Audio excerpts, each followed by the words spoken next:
Home ownership is more than housing. It's about equity, stability, and intergenerational wealth. This panel, our upcoming panel, will examine how capital, policy, and community-driven innovations can work together to expand access to Indigenous home ownership. Our panelists will share real-world insights from successful housing finance initiatives, risk-sharing models, and cross-sector partnerships that are helping communities move from dependency to ownership. We do have a translating service, as some of our panelists will be, ils vont parler en français, they will be speaking in French. So a QR code is right there. Scan that on your phones and it will help you to translate what we are hearing here. If the translation is a little bit slow, we might try to accommodate that on stage a little bit, but we are going to see how that goes. And now I will introduce the panelists. Chief Lance Haymond, Director General of Yänonhchia Housing Finance. Travis Seymour, CEO, First Nations Marketing Housing Fund. Martin Légaré, CEO, Aboriginal Savings Corporation of Canada. And one of my favorite, däna, Elaine Chambers, CEO, Näye Ventures. And please welcome moderator, Dominique Collin.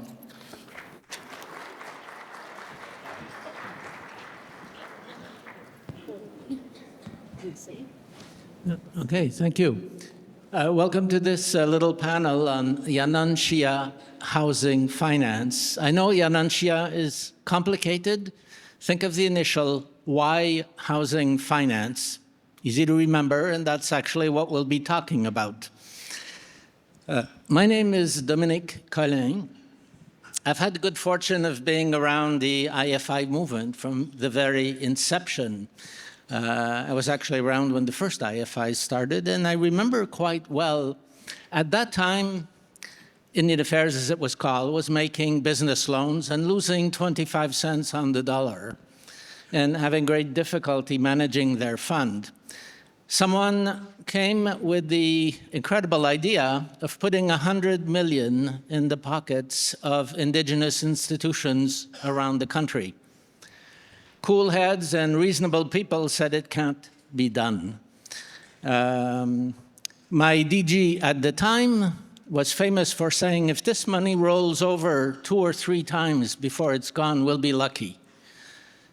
You guys know how that story ended. So we're here today to talk about another crazy idea that can't be done. Financing of homes on First Nation communities and Indigenous communities generally. This is also an idea to fix something that the government hasn't been able to fix, and where we think Indigenous design can provide a solution. Housing finance is not just something nice for IFIs to think about. It's not just an additional profit center for IFIs, although it could be that too.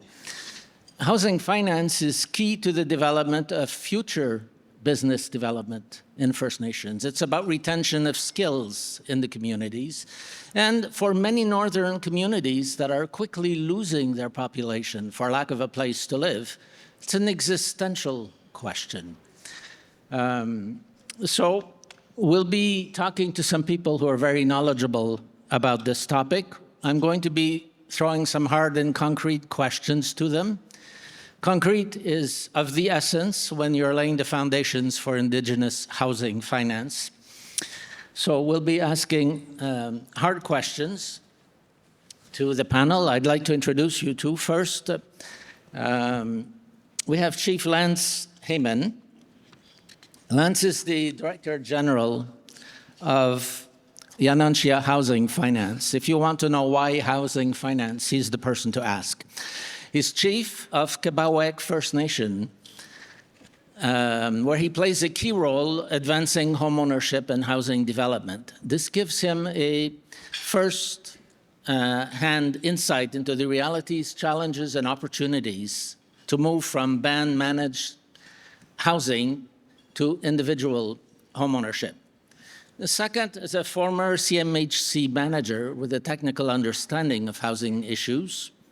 And he's also the long-serving regional housing portfolio holder chief for the AFN in Quebec-Labrador, and sits on the Chief's Committee for Housing at the AFN. As a Yänonhchia Director General, Lance is taking responsibility for the development of an innovative, community-anchored housing finance model designed to support Indigenous financial institutions in delivering homeownership solutions at scale. Next with us is Martin Légaré. Martin is the CEO of SOCA, a NACA member IFI, that offers business finance to Indigenous members in Quebec, and of the SOCA-affiliated nonprofit ABSCAN, stands for Aboriginal Savings Corporation of Canada. Since 2005, ABSCAN has raised over $50 million in personal and corporate investments, and invested half of the proceeds into public and private housing in, I thought it was 14, but I think it's 16 now, communities in Quebec. Over 300 loans for construction, acquisition, renovation, including densified housing in communities with acute overcrowding issues that even Indian Affairs did not want to provide ministerial guarantees for.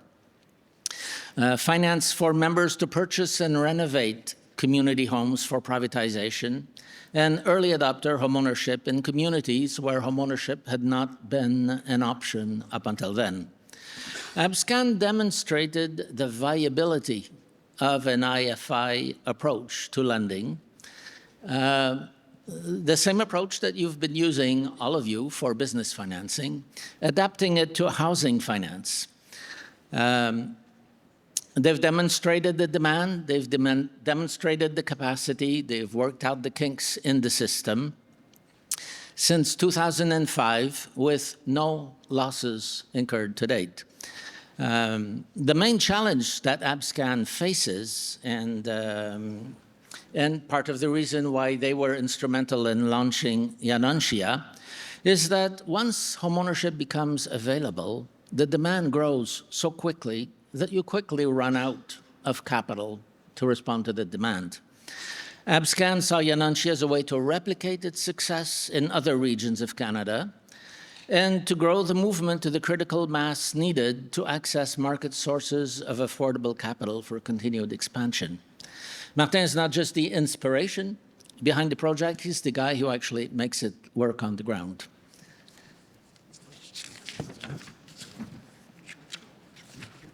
Someone who doesn't need an introduction.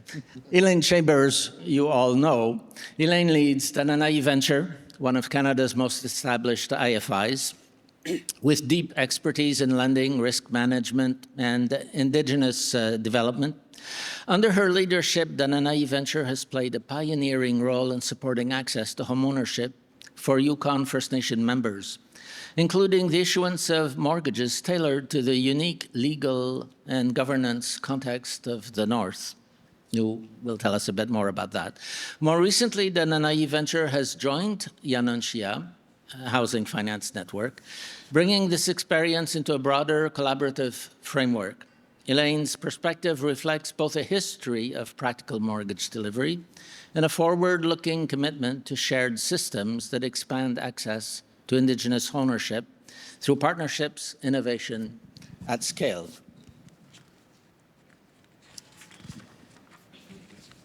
And Travis Seymour is the CEO of the First Nation Market Housing Fund. At a pivotal moment of transformation, guiding a major reform agenda to strengthen First Nation control over housing finance mechanisms and expand access to homeownership on reserve. Under his leadership, the First Nation Market Housing Fund is evolving to better align with First Nation priorities, governance, and realities, shifting the fund from primarily a guarantee-based instrument towards a more responsive array of solutions. Through this reform, the First Nation Market Housing Fund is developing additional supports and tools designed to further unlock homeownership reduce risk barriers, and complement Indigenous financing-led models. Travis' perspective brings a critical systems lens to the panel, highlighting how institutional reform, policy alignment, and community-driven finance can work together to widen pathways to homeownership. So Lance, from your perspective as chief of Kipawek, how is the unreserved conversation evolving? Are communities actively seeking alternatives to community rentals? Is there a growing appetite for homeownership? And what are the bottlenecks in terms of access to housing finance for communities and for community members? Well, thanks a lot for the question, Dominique. But before I want to get into answering the question, I want to acknowledge the drum from earlier this morning and our opening prayer from Elder Claudette Commanda, and her welcoming to all of you on our unceded Algonquin territory. So you are always welcome, to come and conduct your business here in our territory. It's a really important question that Dominique's asked, and I hope you will bear with me because I knew I would have a hard time memorizing all of the salient points that I wanted to get across. So I do have some notes that I want to follow along just to ensure, but quite clearly, the whole conversation and around the need to evolve into creating different housing opportunities is being talked about by every First Nation in this country. Every time I speak to a chief, and tomorrow will be another example, we have the Chiefs Committee on Housing and Infrastructure at AFN. And again, we will hear from every region across this country that housing is a priority. But simply replicating, the existing programs that currently exist is not the solution going forward. It's clear that, from our perspective, government funding solely to meet our housing needs, it's never going to be enough. But there's certainly a shifting in terms of what we want to do in terms of developing a housing system. So we see that most housing discussions now are being increasingly tied to economic development and self-determination, intergenerational stability, and retention of members on reserve. Communities are also very vocal about wanting more choice and take over care and control of our housing, because we want to be able to control and have, good outcomes, and not just widget counting on the number of units that the governments do. Communities are also seeking alternatives to rentals with a growing recognition that rentals alone are not going to meet the needs in our community. While they remain important and essential to addressing a huge part of our housing need, it's not the only solutions.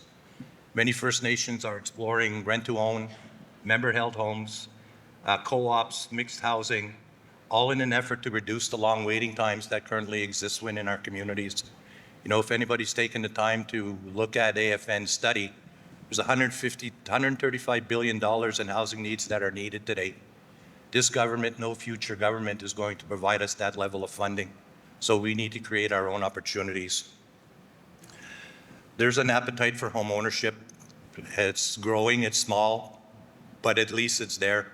And this appetite's coming from, our best and our brightest, those who are going away and getting an education and wanting to come back home and live in the community. So it's increasing for young families, our skilled workers and professionals who are returning to communities, and members who are currently living off reserve due to the fact that, in most communities, including my own, I can't build housing fast enough to meet the needs. The biggest challenge, quite frankly, is there's not enough money in the system, and the money that's in the system is a continuation of the dependency on the Government of Canada to solve all of our housing problems, including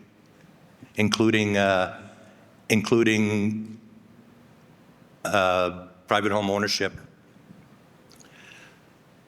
So that's why we created Yänonhchia. It was designed to complement and strengthen, the role that IFI has already played within our communities in terms of delivering economic development supports. We're not here to replace the existing institutions, but we want to help close the structural gaps that they operate within and bring additional tools and coordination. At its core, Yänonhchia recognizes that IFIs are trusted intermediaries, and trust is essential to unlocking housing solutions on reserve. The focus in aligning community-driven housing strategies with practical realities of lending without compromising local control and values. IFIs will continue to play a crucial role in this work because they know our communities. They have boots on the ground. They have relationships, and their experience will help de-risk projects and package them in a way that external partners can actually engage with. So on an individual level, I think sometimes it's the only accessible entry point into housing finance for some communities, and in particular for us in the region of Quebec. So what we would like to do, and as it demonstrates, that we need to create a diversity of options and create a housing continuum in our communities. One that prioritizes and recognizes that social housing will continue to be the greatest need, mainly for our youth, our elders, our women, but there's a growing middle class in our community, and as a chief, I need tools to be able to better address, those needs. And the fact that I'm the only jurisdiction in this country that has to guarantee every single mortgage that either we take out as a community or individuals within my community secure, it's not sustainable. And I'll stop with that, and thanks for the opportunity, Dominique. Thank you. Martin, from your perspective, what needs to be in place for homeownership to work in First Nation communities, given the Indian Act and all the other obstacles? Cette partie de la présentation va être en français. Je ne sais pas si le code QR est toujours là pour la traduction. Donc, je vous invite à le scanner si jamais vous avez besoin de traduction. Donc, d'entrée de jeu, je vais vous mentionner que, comme Dominique l'a dit dans sa présentation, oui, je suis chef de la direction de la CEDAC, APSCAN en anglais, mais également de la SOCA. Et si on est aujourd'hui ici, un forum de prospérité de NACA, c'est que, clair, net et précis, vous avez un rôle sur les capacités des communautés à améliorer leur logement. Nous, en 2005, quand on a décidé de créer la CEDAC, clair, net et précis, on a réalisé qu'il y avait des besoins dans les communautés en matière de logement, comme Lance l'a mentionné. Et ces besoins-là, on les a vus carrément comme étant une opportunité pour faire du développement socio-économique. Clair, net et précis, on s'est dit, en offrant aux gens la chance d'accéder à la propriété privée en leur faisant des financements, bien, le volume de construction dans l'ensemble des communautés autochtones au Québec et au Canada, nous on dessert le Québec, augmente une activité économique importante qui permet la création d'entreprises. Ça, c'est un élément important et c'est pour ça que je tiens à dire à tout le monde ici dans la salle, c'est important au niveau des institutions financières autochtones de s'impliquer pour offrir des solutions de financement en logement. Ça va aider à créer des entreprises viables à court et moyen et long terme et qui vont répondre à des besoins clairs, précis. En réponse à la question de Dominique, tout simplement mentionner, puis je suis obligé de parler de certains éléments que Lance a mentionnés aussi, pour que ça fonctionne, pour emmener les communautés dans le logement privé, il faut clairement qu'il y ait des changements de mentalité. Dès le début de la création des réserves indiennes, qui n'est pas si lointain que ça, on parle des années 50, le gouvernement avait mentionné aux Indiens, aux membres des Premières Nations, on va vous construire des maisons, okay? Mais le financement, Lance l'a mentionné, n'a jamais été suffisant pour permettre aux gens d'avoir une maison décente et encore moins au niveau des conseils de bande de leur permettre de rénover les maisons. Et donc, les besoins en matière de logement sont rendus énormes. Et aujourd'hui, grâce au travail que Lance fait à titre de chef dans la région de Québec et également au niveau du Canada, vraiment, les Premières Nations ont compris qu'ils ne doivent plus attendre après les gouvernements pour améliorer le logement dans nos communautés, chez nous. Et donc, c'est en ce sens-là que le premier élément important, c'est que les conseils aient cette prise de conscience-là et modifient leur politique à l'habitation pour faire en sorte que, dans le futur, les gens qui en ont les moyens et le désir puissent accéder à du financement, puissent accéder à l'accession à la propriété privée. Donc, c'est un élément majeur déclencheur qui doit se faire et naturellement, ça sous-entend qu'il y a des décisions difficiles à prendre par les conseils, c'est-à-dire d'arrêter de subventionner le logement pour tous, ce qui était le cas au courant des dernières années. L'ensemble des Premières Nations subventionnaient une bonne partie des loyers pour leurs membres, ce qui fait que les gens habitaient une maison sans payer le coût réel de la propriété. Et ça, plusieurs Premières Nations ont pris le leadership de vraiment modifier leur politique d'accession à la propriété privée et d'amener les gens qui, comme je l'ai dit, qui ont les moyens d'accéder à du financement et accéder à la propriété privée. A lot of people seem to think that land and property regimes need to be changed, modernized before you can start making housing loans. Has that been an issue for you?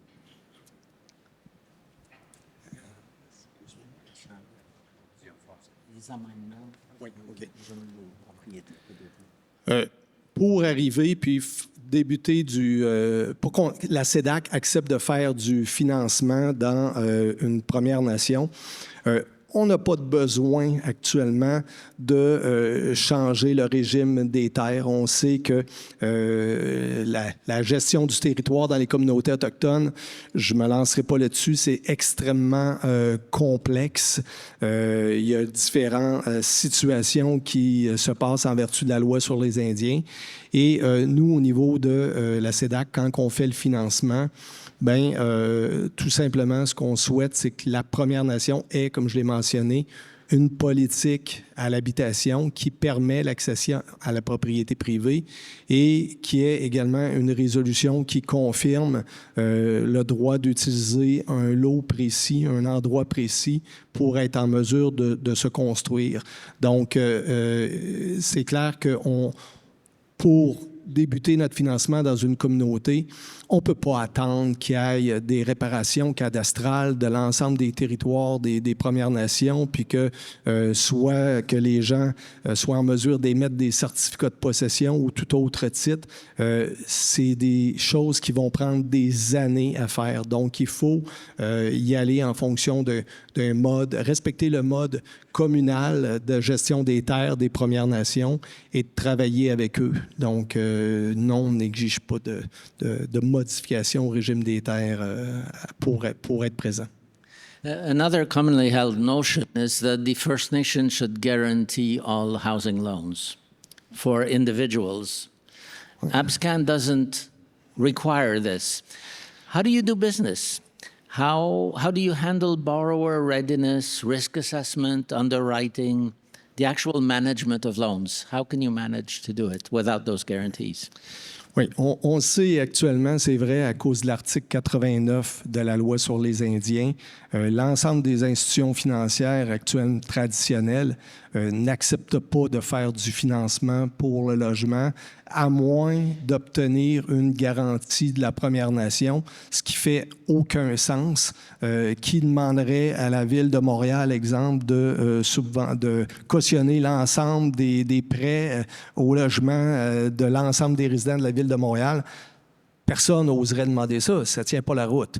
Mais au niveau des communautés autochtones, c'est la façon de faire des banques traditionnelles qui, clairement, ne fonctionnent pas.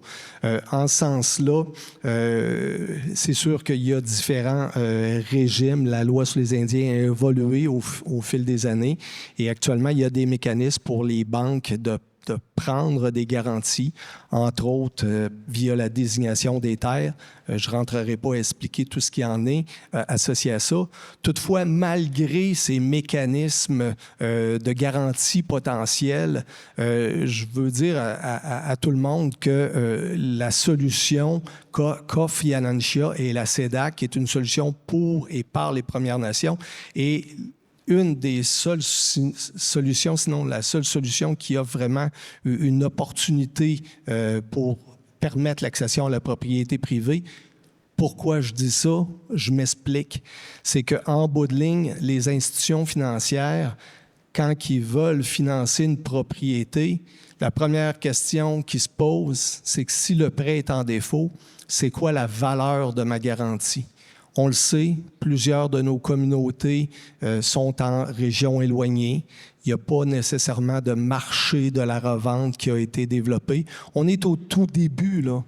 En permettant l'accès à la propriété privée, oui, les plus jeunes, les familles voient que c'est possible et le rêve, le désir de devenir un jour propriétaire commence, débute, et oui, on va réussir à développer un marché à l'habitation dans les communautés, j'en suis convaincu. Je viens de la communauté de Wendake, en banlieue de Québec, et l'accession à la propriété existe depuis les années 70, et actuellement, on voit vraiment que quand il y a une maison qui est en vente dans la communauté, ça va très rapidement, il y a un acheteur potentiel et les maisons ont des valeurs. Mais dans la majorité des communautés dans lesquelles on travaille présentement, ce marché à l'habitation-là n'est pas encore développé. Et donc, je reviens sur le fait que les institutions financières, malgré un programme qui permettrait de prendre une garantie, compte tenu que le marché de revente n'existe pas encore, il n'y a pas cette volonté-là de faire du financement. Donc, il faut que Yänonhchia, avec son réseau, ce qu'on veut faire, c'est du prêt, mais également de l'accompagnement pour et par les Premières Nations. Et en bout de ligne, on a développé pour répondre, je n'ai pas tout à fait répondu à la question, mais pour répondre à ta question, on a développé un mécanisme d'entente de garantie tripartite. Okay? C'est quoi ce mécanisme-là?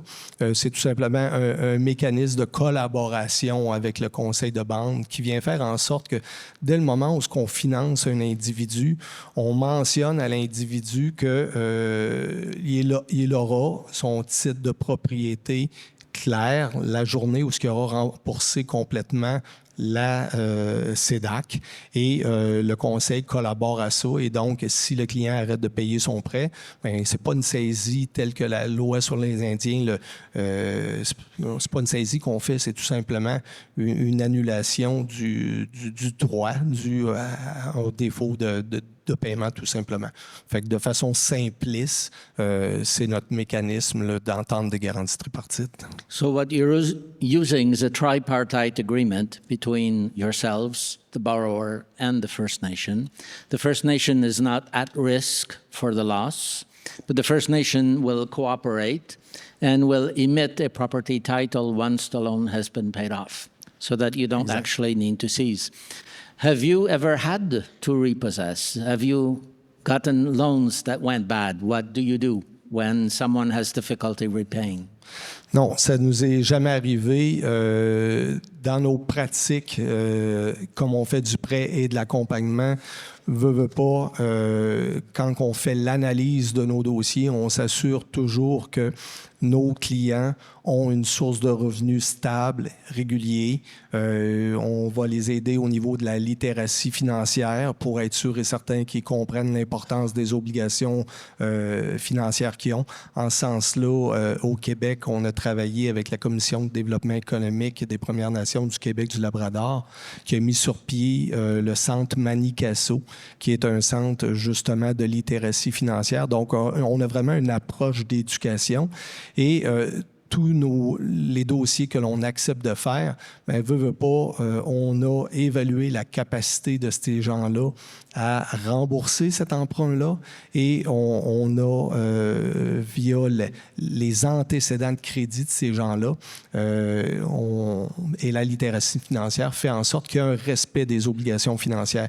Donc, depuis 2005, au niveau de la CEDAC, il n'y a eu aucune perte sur prêt et on n'a eu aucun mécanisme, autrement dit, on n'a pas eu de besoin de tenter de reprendre des immeubles avec les conseils. Ça n'a jamais arrivé. Okay, merci. Elaine, you've recently gotten into housing finance after several years of exploration and in a region where most communities have self-government, so are out of the Indian Act. Can you tell us about the challenge of getting into housing finance as an IFI? How different from business lending? Is there a transfer? The Yukon has 14 Yukon First Nations. 11 of them have signed their self-governing agreements with the Government of Canada. So the First Nations can pass their own acts and laws, and they don't follow the Indian Act. DNV about 5 years ago hosted a meeting and we brought in the Yukon First Nation leadership and councillors, and we presented the DNV past, current, and future of DNV. From that, the leadership advised DNV Board of Directors that the priority for DNV to move into was home ownership and mortgages on their settlement lands. So DNV, we started looking at expanding our portfolio and looking into doing First Nation mortgages to assist all the citizens who live on the settlement lands. The chartered banks were doing some mortgages, but again, they were asking for guarantees from the First Nations. So pretty soon the First Nation balance sheet was going to be lopsided with lots of guarantees. So DNB, we started working with one of the First Nations, the Teslin Tlingit Council, which is located in Teslin, Yukon, and started assisting their citizens with mortgages on their settlement lands.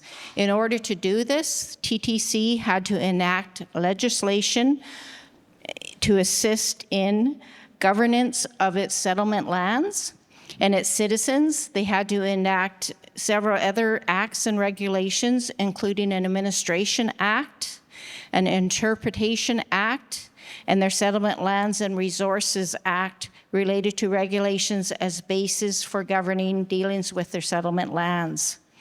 So with these laws allows the power and control of property rights on the settlement lands and allows security on their lands to be enforced by the Yukon courts.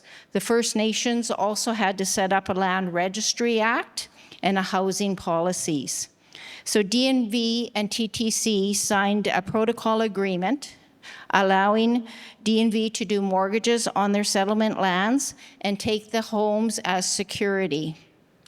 The citizens are allowed one home for their lifetime on their settlement lands. TTC also provided a $60,000 equity that could be our one-time cash allowance, which could also be used for equity for the mortgage.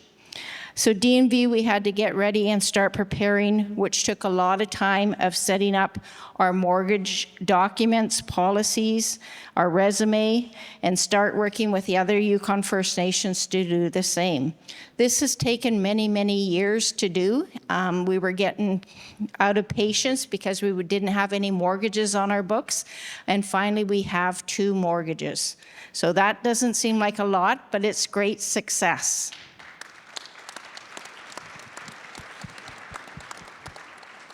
So now some of the First Nations are looking at increasing their equity. Champion and Asiatic First Nation, which I'm a member of, they just passed within their First Nation government that they're allowing 100,000 equity now into home ownership, because that's the priorities, is moving people from the First Nation building homes and the citizens having their own homes and pride in ownership and being able to use that security to use it for other things. Because when you sit on a home that's owned by the First Nation, you can't use that as security. It's not your net worth. It's owned by the First Nation.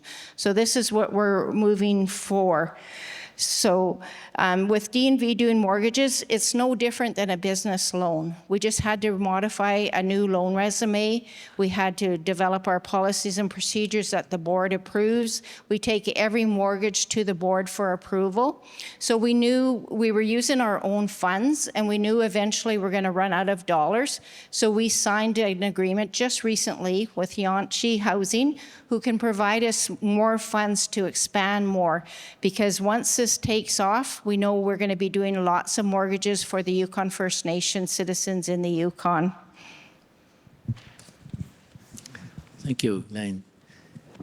Travis, the First Nation Market Housing Fund was created and designed by government to support access to capital for Indigenous homeownership. Its approach was first to support capacity building, and second, to entice commercial lenders to increase the housing finance activity with an additional backstop.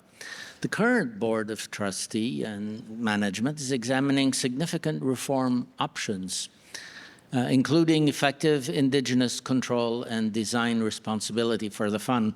By the way, this was supposed to happen early on in the life of the First Nation Market Housing Fund and had not happened until now. How do you see a reformed fund positioning itself within the broader housing finance ecosystem? And more specifically, with respect to IFIs and Yänonhchia. Okay. Can you hear me? Sego Sewaguego, Yänonhchia Yungits. My name is Yänonhchia. I'm a Mohawk from Akwesasne, Nidiwakeno. So that's where I grew up. And thank you for inviting me to sit on this panel. The First Nation Market Housing Fund, if you're not familiar, has been around for, it'll be 18 years this year. And we've been working on reforming and transferring to care and control the fund to First Nation control for several years. And we're hopeful that this is the year that we'll finally get that approved. For the last couple years, when we do strategic planning, we've invited Yänonhchia to be part of our strategic planning and to share their plans for the future. So it's not like we're just thinking this up now. We've been working with Yänonhchia for a couple years. And I remember one of Dominique's first messages to our group was, it's a matter of releasing the capacity that's already there. And with the fund, we really believe in First Nation solutions for First Nation problems. And we've had many engagement sessions with First Nations across Canada to deal with the homeownership issue, housing issues. And unfortunately, the way the fund was created by government and controlled by government, in order to make any changes requires cabinet approval and a lengthy process of making those changes.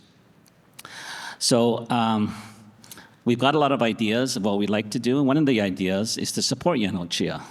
So as soon as we're able to do so, we want to help Yänonhchia raise the seed capital that you're talking about, that you need to get off the ground or to move forward. So that's one area that we want to support Yänonhchia, is to help you to leverage contribution from the Market Housing Fund. But there are other areas that we can support as well, and we've been talking about. So the fund, the Market Housing Fund, our focus when it was created is based on the concept of getting a First Nation to be able to safely guarantee loans of its members. And as we've seen over the years, First Nations that is kind of not a popular way of going about things. First Nations don't want to provide guarantees anymore. Members are hesitant to ask their First Nation for a guarantee because you have to provide all your private information, your income information to the First Nation. So it's kind of a messy arrangement. So the ideal situation is where you don't require the First Nation to provide guarantees. So we saw this solution, the Yänonhchia, as ideal, like the way it was pilot tested in Wadaki, it's worked, and now they want to do a national rollout. So we're very supportive of that. And so the other areas we want to contribute is like take the lessons that we've learned in capacity development, and also as part of our future to continue supporting capacity development initiatives that support First Nations that want to offer a program like this, to offer a homeownership program. So maybe it entails support for those tripartite agreements, having community meetings, working on their homeownership laws and homeownership policies, the land codes, matrimonial real property laws. Those are the types of things that we've been supporting in terms of capacity lot surveys, in terms of capacity development. So we like to support the role of this program through our existing capacity development.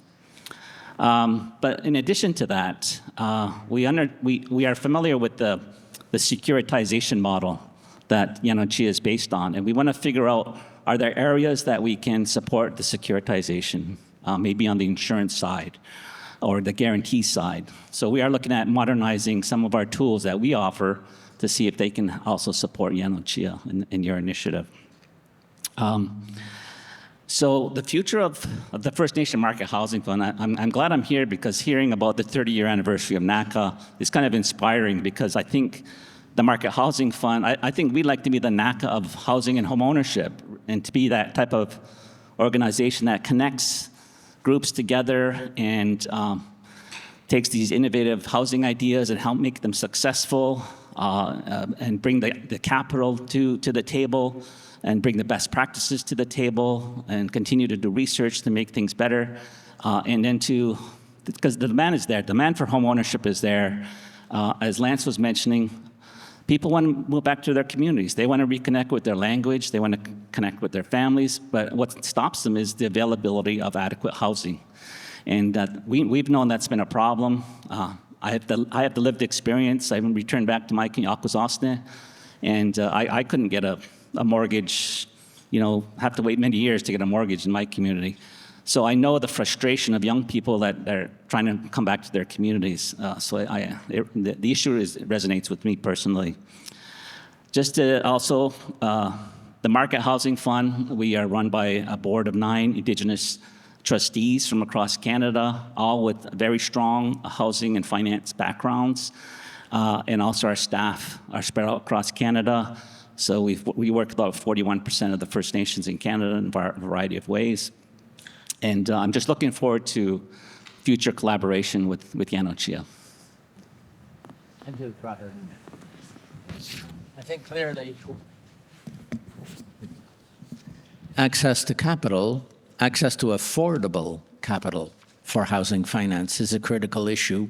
Preparation of the communities to be able to introduce homeownership in the communities is also a critical issue. ABSCAN has successfully been doing that for more than 20 years now, raising its own funds, raising Indigenous savings, actually, to invest in housing in the communities, investing in borrowers who often would be stellar borrowers for banks if they were off reserve. They have the capacity, they meet all the norms that would be required elsewhere. And you've done that even in communities where Indian Affairs won't give ministerial guarantees because of community deficits. Community deficits often resulting from housing deficits. And you've been able to do that without guarantees from the communities. So this is a question for Lance. Why do we need Yänonhchia? Can't an IFI just get off the ground on its own and do this, start making a loan here and there? What does Yänonhchia add to this? Thanks again, Dominique, for the question. But before I go and answer, I think I really want to speak to the needs of why initiatives like Yänonhchia or the SEDAC initiative in our region gets developed in the first place. Again, that dependency on social housing transfers was working, for us, and because each region gets a share of the national budget. 20-some years ago in 2002, we used to receive 12% of the national budget. There was an national allocation formula that was adopted, and we saw our share go from 12 to 7% of the national budget. And that was significant 20 years ago. That meant for us, hundreds of units that we would no longer be building. And so I just want to bring you to today's day and age in 2025-26. 7% of the national budget for Quebec region will mean we will be able to build a grand total of 33 units for 43 communities. And the Crees get 10 of those units carved off the top, and the Scappi get 2 because of treaty. So that left us, this year alone with the potential to build 20 units in 33 communities. So we started to think about alternatives a long time ago, which resulted in the creation of the SOCA, program, which eventually will become a Yänonhchia. But what the work that we did in our region demonstrated that ABSCAN demonstrated there was a demand.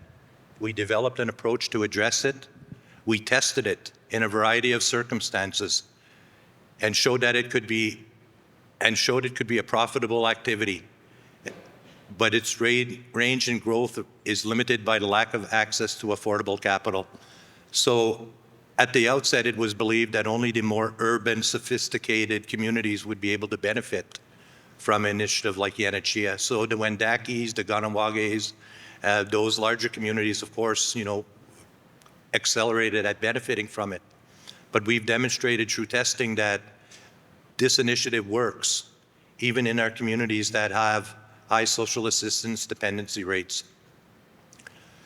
Yänonhchia, it was to grow homeownership activity to scale and to make it available across Canada through participating IFIs. We wanted to take the success that we achieved in Quebec, scale it up, adapt it to the specific realities of the other regions and communities across this country, and work towards giving and creating another path towards supporting housing in our communities. It will ensure access to ongoing sources of affordable market capital, much the same way the FNFA raises market capital, so that the best conditions for First Nations are available because they could not do it on their own, because they lack the critical mass and the systems to access wholesale finance. Yänonhchia will also provide to the participating IFIs with affordable capital, housing finance systems and expertise, tools and partnerships to support the modernization of housing ecosystems in participating communities and to open and expand homeownership demand across the country.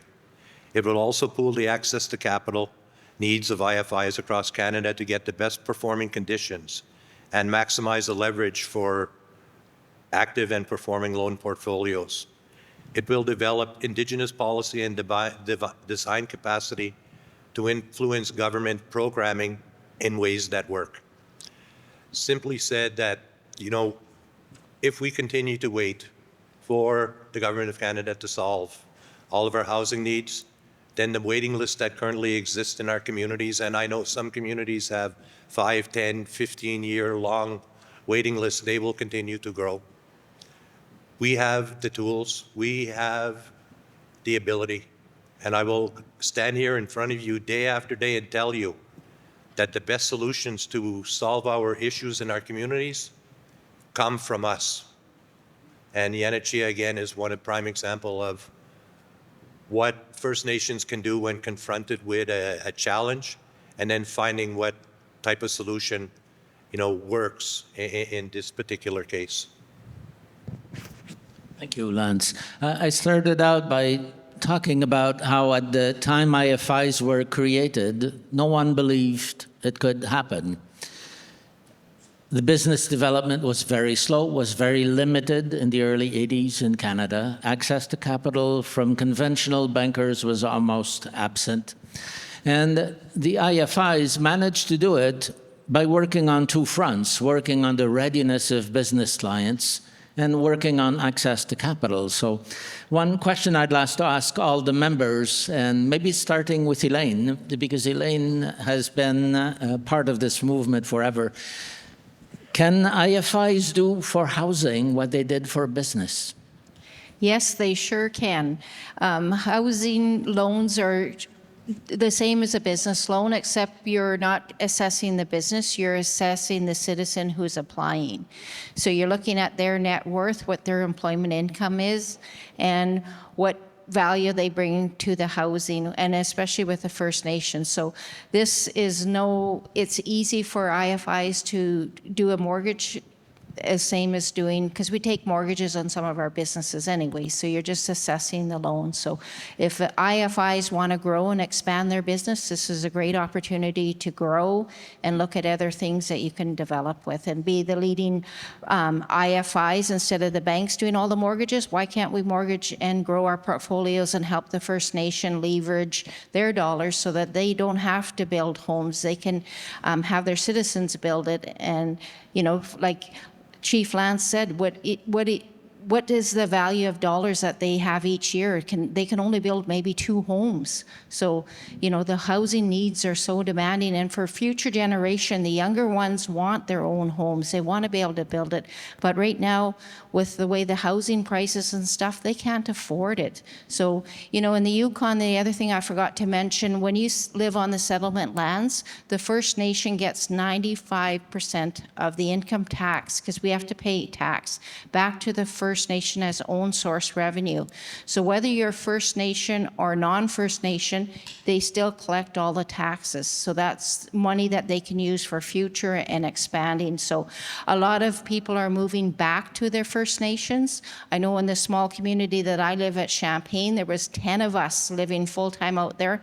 Now there's over 30 of my family that has moved back. And again, they were having trouble obtaining mortgages, so now we can assist them and help them. So that's the future generation, is home ownership and getting off of social housing. Travis, do you have an opinion? Indigenous design, Indigenous management of the lending. How does that impact? Okay. Yeah, so last year we did a bunch of engagement sessions across Canada. And we talked to a lot of groups, virtually and in person. And that was the feedback we get from First Nations. Like, that's why it's a strong business case to transfer the fund to First Nation control, because who knows better than how to solve the issues than First Nations people? That's where the best innovative ideas, most realistic ideas come from. And in speeches I've given in the past, I always say, well, the fund was created based on policy people in Ottawa, you know, the experts. But if you talk to the people, like this lady here in the Yukon, you're hearing, like, what are the real needs in that community, and how can we tailor our services to meet those needs? That's been the frustration of the fund over the last many years, is that we couldn't really change because we're locked in by this indenture of trust and the way it's set up. We're hoping that's going to change. So knowing your client is a huge strength in designing the programs that work. We've met with a couple of IFIs, and by the way, we're here until tomorrow noon to talk to anyone who's interested. The message that came across the most often is our region has special circumstances. Here we have treaty right to housing.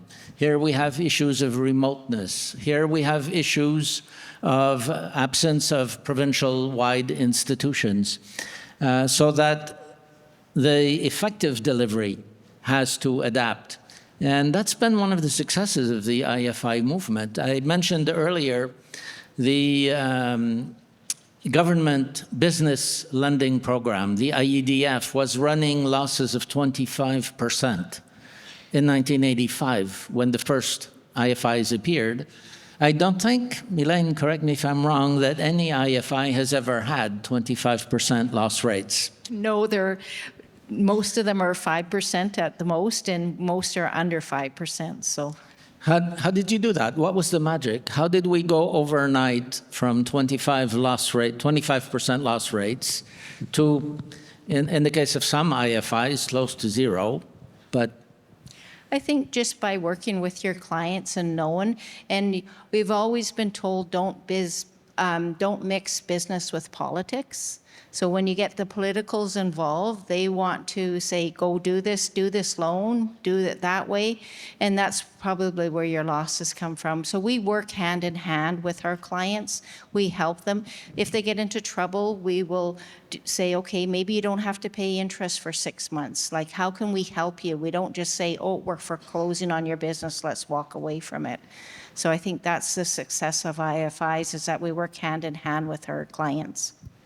Yeah, I'd just like to add to that. Like recently, we did a research project. Conference Board of Canada did a research project for us, and they've interviewed, did some case studies, and that's one of the findings was that you can have a loan program set up, and then sometimes and the funding is there, people are applying, there's applicants, but things do not move when politics are involved, and so they say that's an issue that needs to be thought out. Is like, to make sure when you have a loan program, you don't have political input into it, because that'll draw things to a standstill.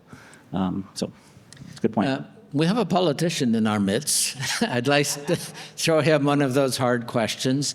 Is there a change in the way chiefs and politicians are looking at housing now, and a greater readiness to look at a non-political process for financing of housing? How do you see that evolving? Well, I think that it's ultimately the biggest challenge.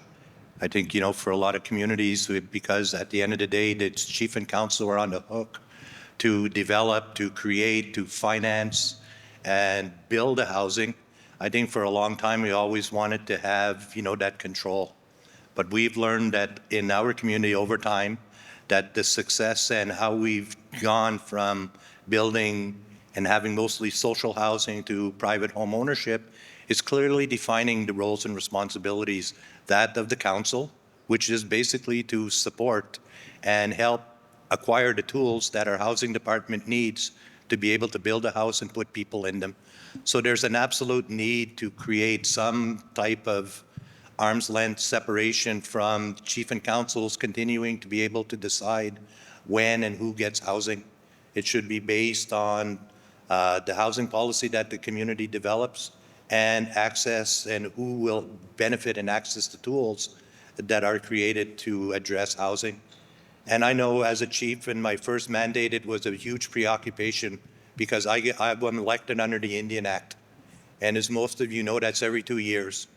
And in our world, in our communities, lots of times the politicians are only as good as the last good thing you've done in your community.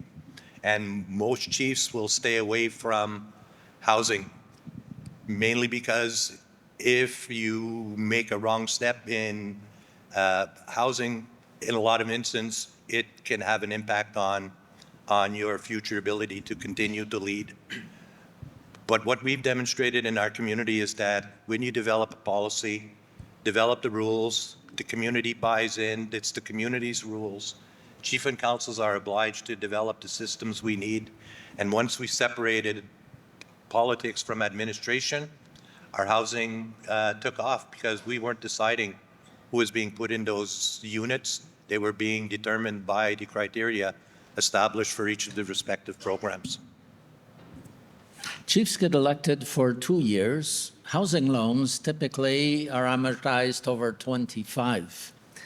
What's the chance of something going wrong during that process? I'm asking the question to Martin because Martin has been doing housing loans for 20 years now. Have you had some loans just disappearing off the books because there was a new chief and they decided to change the rules? Non.